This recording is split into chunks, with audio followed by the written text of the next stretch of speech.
to start, the movies, o la película, perdón, sorry. La película transcurre en Jutlandia, en Jutland. ¿Rodasteis allí mismo? The film takes place in Jutland. Did you film in Jutland? Yes. Yeah? Yeah, it was really amazing. We were in the place where it actually happened. And like 20 minutes from where we shot was the actual Kongens Hus that he built. And it's a little bed and breakfast. And so the most of the team slept there, and we had breakfast there every morning. And it added something to the feel of the movie, I think. Also, just the width of the heath is amazing. Mm-hmm. And I've heard once the expression to stretch your eyes. It's really something that you can do out there. Sí, absolutamente. Fue realmente asombroso, ¿no? Porque rodamos donde ocurrió, donde realmente la historia, transcurrió, ¿no? Y su Kongshaus? Yes. King's House, I guess. King's, yeah, is the name. Yes, that's right, yeah. No, sí, he visto la hacienda real, eso. He visto la película. Sí, realmente estaba como a 20 minutos donde estábamos, ¿no? Y ahora es un bed and breakfast, un pequeño hotel. Y allí dormíamos algunos y desayunábamos cada mañana, ¿no? Y creo que añadió algo a la película, ¿sabes? A la sensación de la película. También hay, esa especie de... como llanura, no se puede decir, ¿cómo se dice? Páramo. Páramo, eso es. Ese páramo enorme, ¿no? Sin horizonte, o sea, lejanizo. Entonces, ahí usan la expresión estirar los ojos. Y creo que realmente es eso lo que haces, ¿no? Estiras los ojos para intentar abarcarlo. I mean, that you can see the rain and it starts out there. That's like nature. Sí, it's magic. O sea, ves la lluvia que se aproxima, pero está allí, al fondo, y viene hacia ti. Es asombroso. Qué bonito. Tu personaje tiene ciertos puntos en común con el que hiciste en Rise by Wolves, pero obviamente es diferente. ¿Qué reto o qué dificultades te ha aportado hacer este personaje? Your character has some common points with the one you do in Raised by Wolves, but it's different, obviously. So what did Barbara brought to you? What did bring to you, sorry? Well, I'm curious to hear what you see of similarities. Yeah, because in Rise by Wolves, you are in a new land with a child, with rounded by adventures everywhere. I see something similar. It's not the same. It's different history, different genre, but it's something like that. But maybe you have to work to not come back to this character and works this character from Anne Barbara. Yeah, no, I get it, because it's interesting what you mentioned is all the surroundings around a character and the storyline that in real life I have nothing to do with, right? That's Nikolai's business, and in this case Anders Thomas, who also helped write it. And but the inner experience from Mother to Anne Barbara is complete opposites. Mother wants to control the situation, and Barbara knows that she has no control over the situation except her own situation. And that is a transformation from characters, but also I guess a transformation that I have made as a human being throughout the past couple of years, which makes you a lot happier, for the record. Momento. Ok, esto es interesante lo que dices, ¿no? Porque, a ver, efectivamente tiene que ver con, o sea, lo que te rodea, ¿no? Lo que te rodea está claro, ¿no? Pero vamos a ver, yo no tengo nada que ver con el guión. O sea, en este caso aquí es el guión de Nikolai y de Anders Thomas, el co-guionista, ¿no? Eso que no me acuerdo. Pero fíjate, es muy curioso porque el personaje de madre en Raised by Wolves es una mujer que justamente intenta controlar la situación, ¿no? Quiere dominar, o sea, quiere estar en control de todo. Mientras que Bárbara entiende muy bien que no puede controlar la situación, que lo único que puede controlar es ella misma y cómo va a reaccionar a esa situación, ¿no? Y eso también es algo que, vamos, en los últimos, digamos, 2 años he aprendido a hacer, ¿no? A dejar de intentar controlar y dejar, o sea, controlar lo que yo está dentro de mi pequeño, y añade para terminar. Y creo que te lo recomiendo, te sientes mucho más feliz, ¿no? Sí, correcto. Eso me lleva a otra pregunta que tenía preparada. En la película, el personaje de Simon Bernberg, creo que es así el apellido, dice que la vida es caos. Frederick, en la película. Sí. Eso es. ¿Crees que actualmente incluso estamos sometidos al caos y a los caprichos de los poderosos y de los ricos? Yeah. Okay, Frederick, right? At one point, when they're at the table, says life is chaos. That's all it is. Life is chaos. Do you think that now we're under chaos? Definitely. I mean, I think also something that Nikolai mentions in interviews, if I hear him right, I might perceive it another way. But it's fun to have your anti-hero actually say the truth, right? So it's a little bit of humor in that scene, actually, that's very serious, is that he is right, Simon. Life is chaos. And the one who tries to control it is a fool. Much like I said with Mother and then Barbara, if you try to control your surroundings, you're just gonna run around failing all the time, right? Because we can't be tamed in a way. So yeah, but I don't know if chaos is bad. We have Perdón, sorry. No, it's okay. Thank you. There is a judgment towards chaos.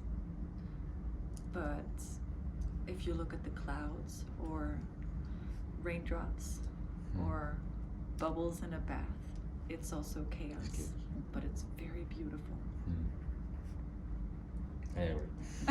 Right? Bubbles bath, beautiful. Momento, beautiful. Bueno, oh dear, ¿qué he puesto yo aquí? Sí, absolutamente. So sí. what is chaos? Right? Let's talk about chaos. Sí, ¿qué es el caos? No, estoy totalmente de acuerdo contigo, ¿no? Y además Nikolai lo dice lo dijo en algunas entrevistas, ¿no? Dice que, bueno, es bastante, digamos, irónico que justamente el malvado, el antihéroe, ¿no? Es él que dice la verdad. O sea, que claramente cuando dice al héroe, no, perdóname, es que la vida es caos. Y tiene toda la razón. Hay un punto de humor aquí en la escena que, si no, es muy seria y muy grave, ¿no? Y efectivamente, o sea, quien intenta controlar el caos es tonto. O sea, no... Es frustrante, sí. Lo que vuelve a ocurrir, lo que decíamos en el personaje de Raised by Wolves. Ella intenta controlar y siempre fracasa. O sea, si tú controlas... Entonces, añade Amanda, pero yo no sé si el caos es tan malo, realmente, ¿no? Aquí, hoy en día, en la actualidad, tenemos ese enjuiciamiento hacia el caos, ¿no? El caos hay que pararlo, no se puede tener caos. Pero si tú miras a tu alrededor, o sea, los copos de nieve, la lluvia que cae, las burbujas de jabón de una bañera, ¿no? Cuando tomas un baño con espuma, es un caos, pero son preciosas.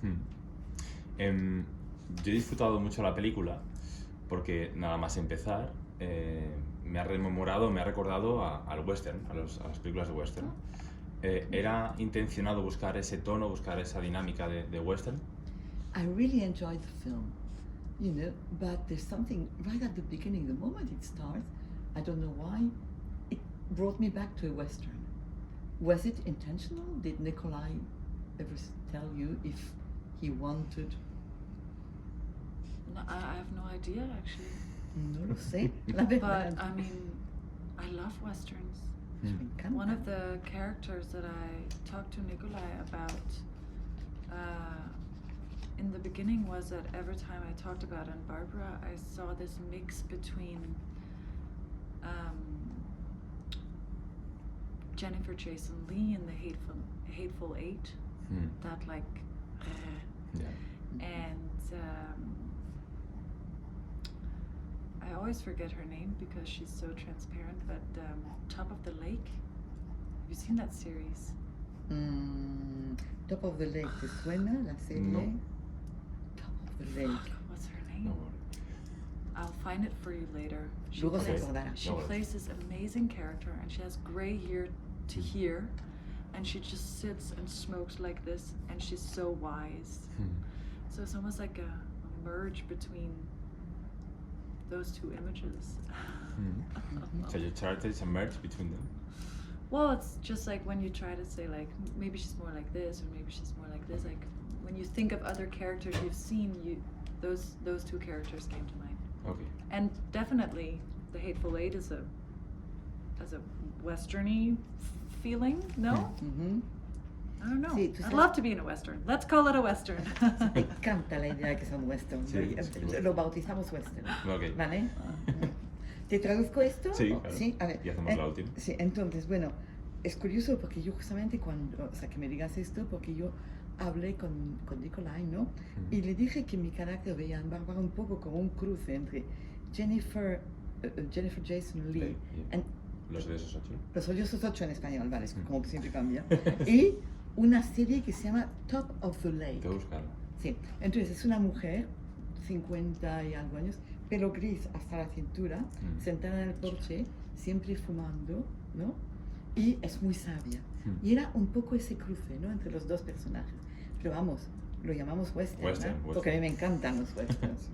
Venga, por último.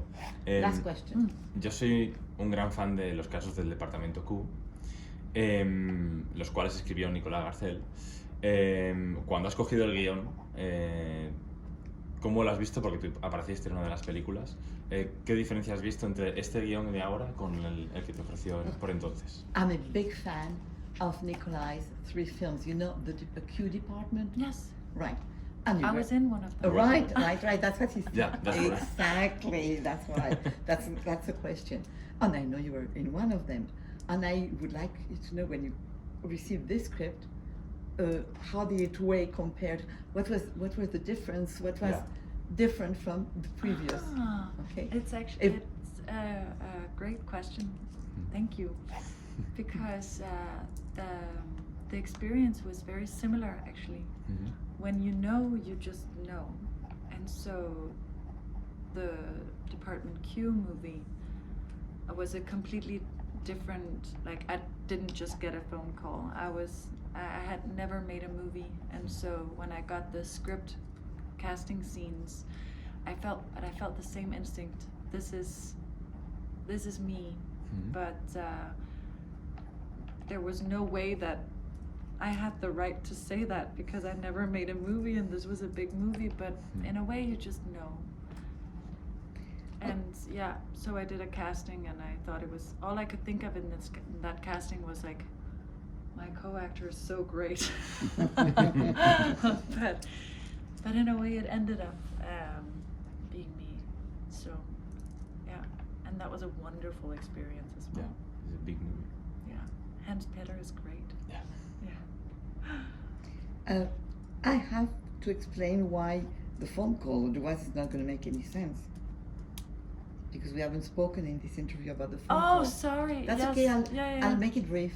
Okay, super. Vale, entonces te tengo que explicar algo antes, ¿no? Bueno, me parece una genial pregunta, me gusta mucho que me hayas preguntado esto, ¿no? Es curioso porque la experiencia que yo viví es muy similar, ¿no? Porque Nikolai, para esta película, la llamó por teléfono cuando ella estaba rodando otra película, ¿no? Y le dijo, bueno, mira, no te puedo contar muy poco, pero es una película de época y vas a tener el personaje de Ana Bárbara, pero no te digo mucho más, ¿vale? No. Y en ese momento, dice, sintió lo mismo que había sentido cuando le llamaron para el casting de Departamento Q. Departamento Q, ¿no? Q, eso. O sea, dices instintivo, sabes, dices, vale, lo sé, este papel es para mí, lo sé, no hace falta que lea, no hace falta, lo sé. Dice, pero claro, ahora puedo decirlo, pero en la época yo no había hecho ninguna película todavía, ¿no? Entonces no podía decir esto es para mí, o sea, pero sabía, por favor, que tenía que ser, o sea, tenía que hacer este papel, ¿no? Y durante la prueba, hice un casting, durante la prueba, lo único que podía pensar es, oh, mi compañero es tan maravilloso, ¿y yo qué voy a hacer? Pero más o menos, ¿vale? Okay, so that's all. Thank you so much. Thank you. Thank you so much.